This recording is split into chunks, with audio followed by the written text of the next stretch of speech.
When Tristan came back to that land, King Mark and all his barony were mourning, for the King of Ireland had manned a fleet to ravage Cornwall, should King Mark refuse, as he had refused these 15 years, to pay a tribute his fathers had paid.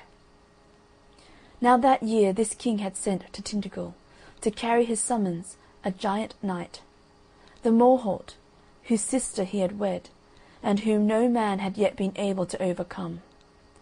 So King Mark had summoned all the barons of his land to council by letters sealed. On the day assigned, when the barons were gathered in hall, and when the king had taken his throne, the Morholt said these things: King Mark, hear for the first time the summons of the King of Ireland, my lord. He arraigns you to pay at last that which you have owed so long, and because you have refused it too long already, he bids you give over to me this day 300 youths and 300 maidens, drawn by lot from among the Cornish folk. But if so be that any would prove by trial of combat that the King of Ireland receives this tribute without right, I will take up his wager. Which among you, my Cornish lords, will fight to redeem this land? The barons glanced at each other, but all were silent. Then Tristan knelt at the feet of King Mark and said, Lord King, by your leave I will do battle. And in vain would King Mark have turned him from his purpose, thinking, how could even valour save so young a knight? But he threw down his gage to the Morholt, and the Morholt took up the gage. On the appointed day he had himself clad for a great feat of arms, in a hauberk and in a steel helm, and he entered a boat and drew to the islet of St. Samson's, where the knights were to fight each to each alone.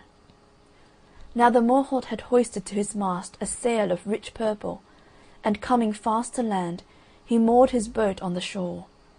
But Tristan pushed off his own boat adrift with his feet and said, One of us only will go hence alive.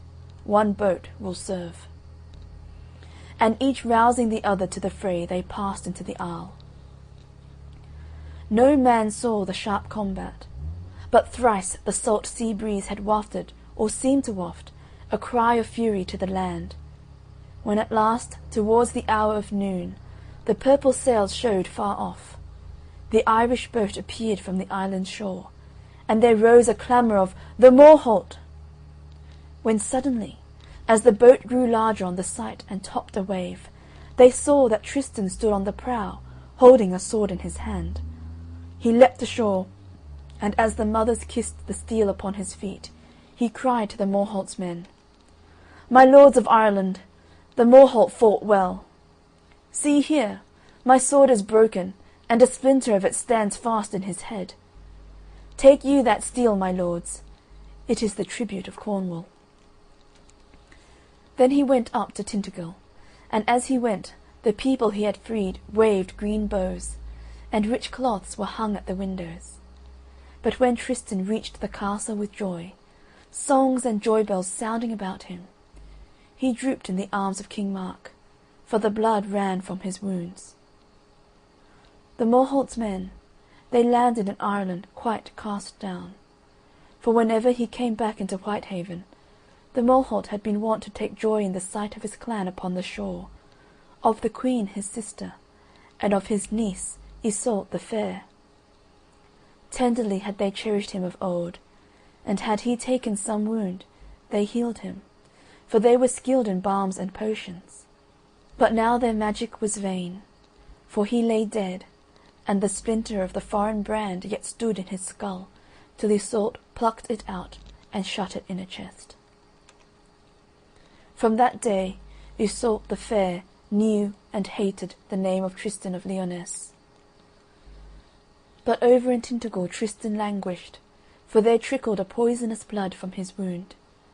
The doctors found that the Morholt had thrust into him a poisoned barb, and as their potions and their theriac could never heal him, they left him in God's hands. So hateful a stench came from his wound that all his dearest friends fled him, all save King Mark, Gorvenal, and Dinas of Lidan.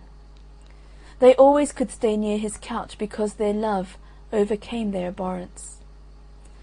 At last Tristan had himself carried into a boat apart on the shore, and lying facing the sea he awaited death, for he thought, "I must die, but it is good to see the sun, and my heart is still high. I would like to try the sea that brings all chances. I would have the sea bear me far off alone, to what land no matter, so that it heal me of my wound." He begged so long that King Mark accepted his desire. He bore him into a boat with neither sail nor oar, and Tristan wished that his harp only should be placed beside him, for sails he could not lift, nor oar ply, nor sword wield. And as a seaman on some long voyage casts to the sea a beloved companion dead, so Gorvenal pushed out to sea the boat where his dear son lay, and the sea drew him away. For 7 days and 7 nights the sea so drew him, at times to charm his grief he harped, and when at last the sea brought him near a shore where fishermen had left their port that night to fish far out, they heard as they rowed a sweet and strong and living tune that ran above the sea, and feathering their oars they listened immovable. In the first whiteness of the dawn they saw the boat at large. She went at random, and nothing seemed to live in her except the voice of the harp. But as they neared, the air grew weaker and died, and when they hailed her, Tristan's hands had fallen lifeless on the strings, though they still trembled. The fishermen took him in, and bore him back to port, to their lady who was merciful, and perhaps would heal him. It was that same port of Whitehaven where the Morholt lay, and their lady was Iseult the fair. She alone, being skilled in philters, could save Tristan, but she alone wished him dead.